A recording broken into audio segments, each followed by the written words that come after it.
The encounter. The vast emptiness of Sector 879 Delta rippled with a sudden energy surge.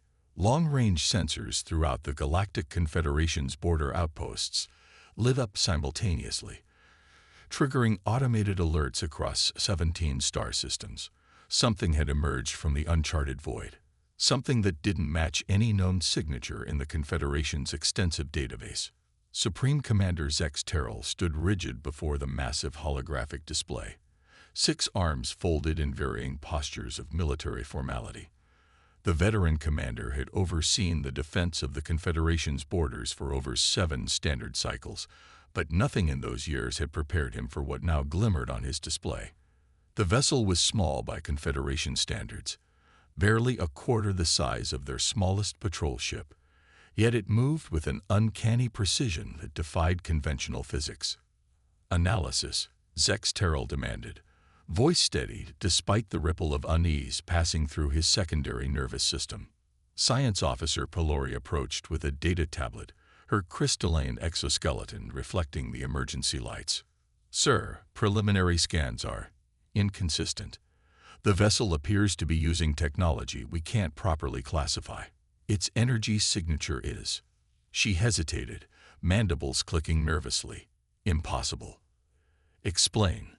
The power output exceeds our largest dreadnought by a factor of 30, yet it's contained in a hull that should disintegrate under such strain. And there's something else. Pelori's compound eyes flickered. We're detecting no known weapon systems, but the energy spikes suggest capabilities we've never encountered. Zex Terrell narrowed his primary eyes while the secondary pair scanned the tactical readouts. Origin. Unknown, sir. The vessel emerged from a region of space we've never successfully mapped. According to historical archives, there was a minor species located in that direction, but we dismissed them as pre-spaceflight primitives centuries ago. A communications officer interrupted. Sir, the vessel is broadcasting on all frequencies. They're identifying themselves as humans. A collective silence fell across the command bridge. Humans. The name was vaguely familiar to the more historically inclined members of the crew. A bictal species from a resource-poor world, notable only for their unusual resilience in harsh environments. They had been deemed inconsequential, their star system marked as low priority for future exploration. They're requesting communication, sir. Standard diplomatic protocols. Zex Terrell made a swift decision. Deploy the battle fleet. Formation Delta 6. Broadcast warning protocols. Within minutes, the pride of the Confederation Navy materialized from hyperspace. 37 battleships, each carrying enough firepower to reduce a medium-sized moon to rubble. They arranged themselves in the traditional intimidation formation, designed to overwhelm potential adversaries with a display of overwhelming force. The alien vessel, the human ship, did not change course. It continued its approach, unhurried, seemingly unconcerned by the armada arrayed against it. Sir, the tactical officer called, voice tight with strain. We've completed full spectrum analysis of the vessel. Sir, you need to see this. The holographic display shifted to show a 3-dimensional model of the human ship. What had appeared as a simple, streamlined hull was revealed to be something far more complex. The material didn't register on any known spectrum. It seemed to absorb scanning beams rather than reflect them. And beneath the surface layer, energy patterns swirled in configurations that defy the Confederation's most advanced physics. It's called the Defiance, the communications officer reported. Their captain is requesting direct communication with our command. Zex Terrell felt a primal fear he hadn't experienced since his larval stage. Open the channel. The holographic display shifted again, now showing the bridge of the human vessel. Standing in its center was a being so unassuming that Zex Terrell almost laughed. The human was small, covered in soft tissue with no visible natural defenses. It had only 2 arms, 2 eyes, and appeared wholly vulnerable. This was the species that had constructed such a vessel. This is Captain Eliza Ellis of the Earth Alliance vessel Defiance, the human said, voice calm and measured. We come in peace and seek diplomatic contact with your civilization." Zex Terrell straightened to his full height. "This is Supreme Commander Zex Terrell of the Galactic Confederation. Your vessel has entered restricted space.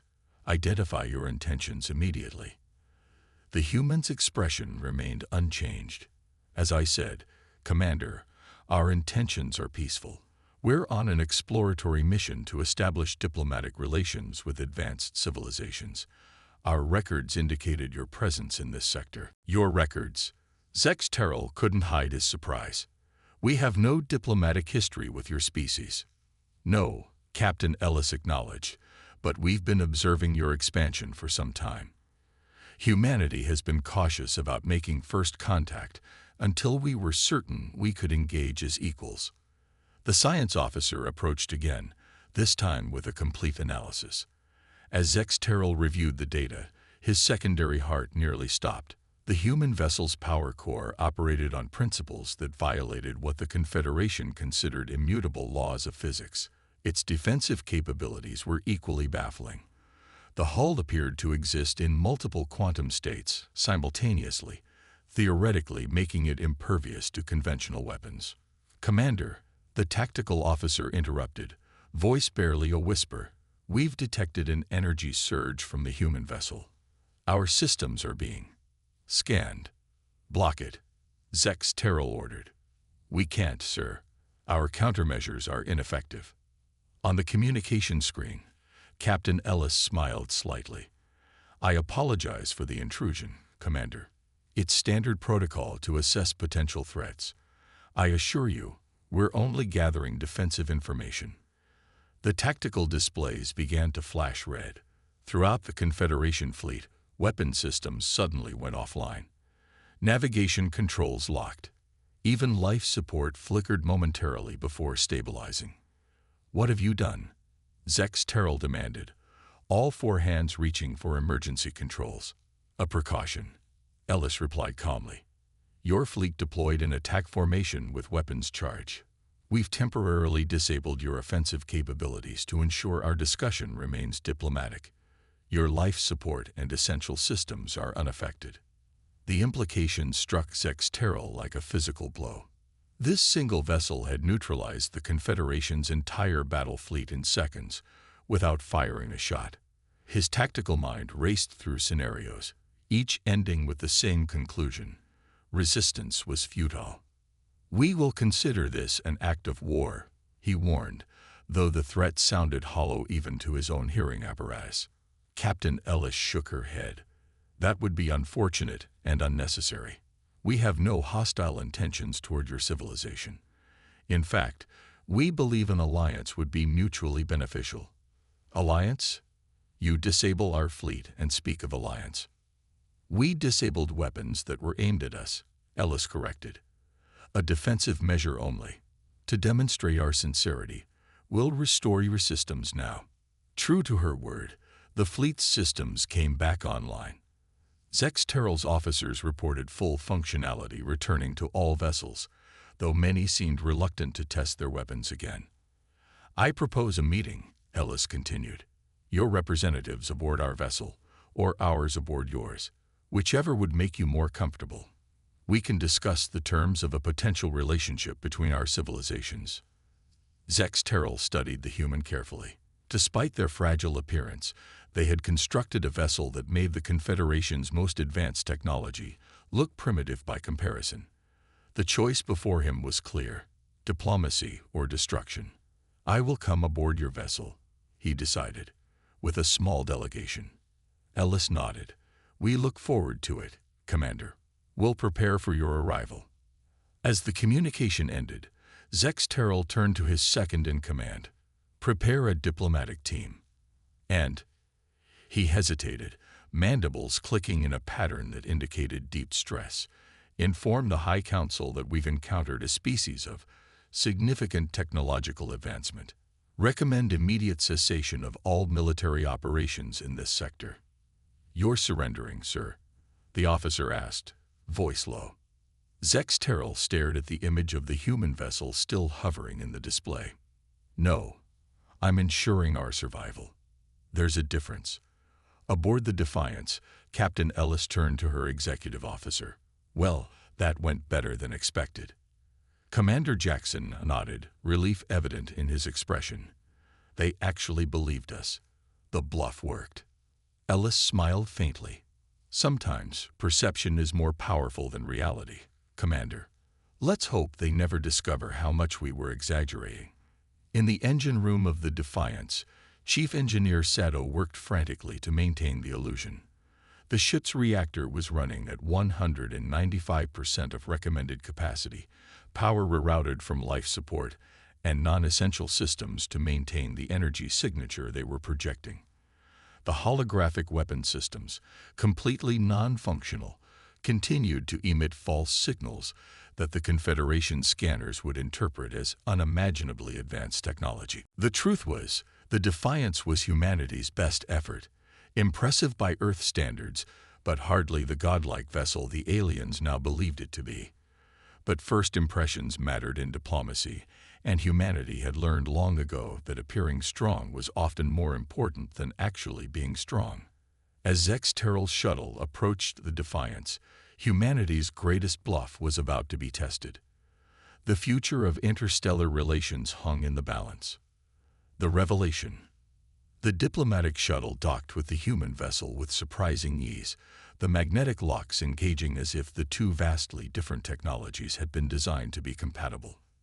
Zex Terrell led his delegation, Science Officer Pellery, Cultural Interpreter Nexvalin, and 2 security officers, into the airlock, noting with interest that the atmosphere had already been adjusted to match Confederation standard.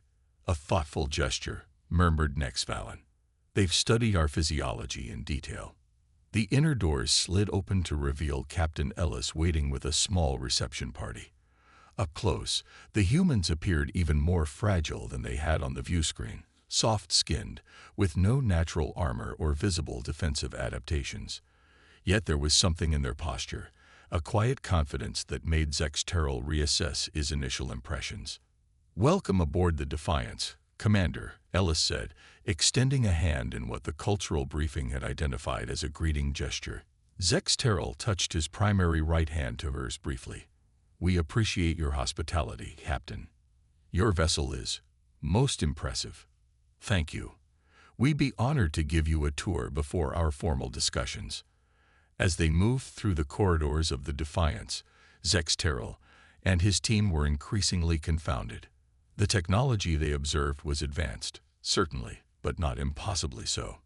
Many systems seemed almost conventional, though elegantly designed. The true source of the ship's extraordinary power signature remained elusive. Science Officer Pellery leaned close, speaking in the Confederation's secondary language that their translators hadn't shared with the humans. "Commander, something isn't aligning. The external readings and the observed technology don't match."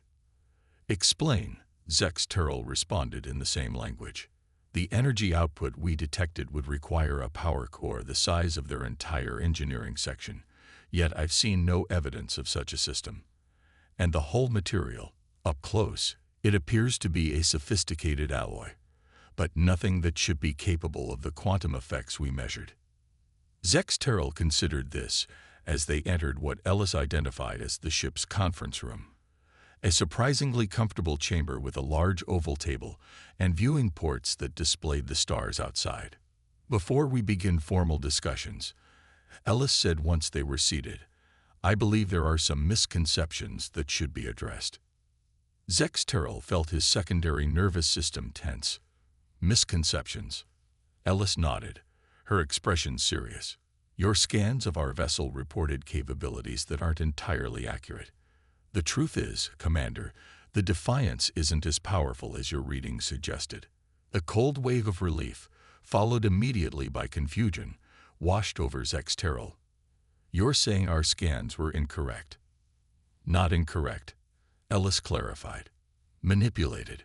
We projected false readings, an exaggerated power signature, phantom weapon systems, theoretical defense capabilities.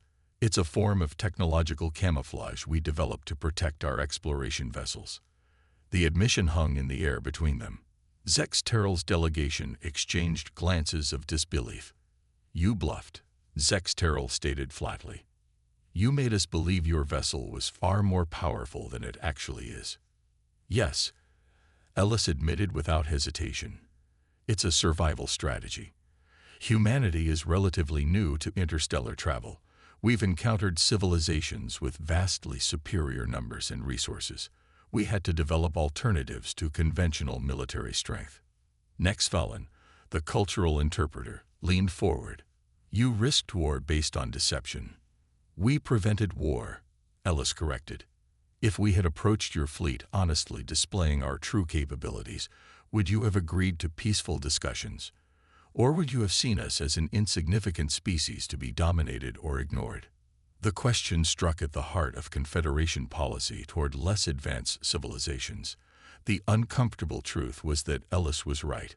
Without the perceived threat, the Confederation would likely have dismissed humanity's diplomatic overtures.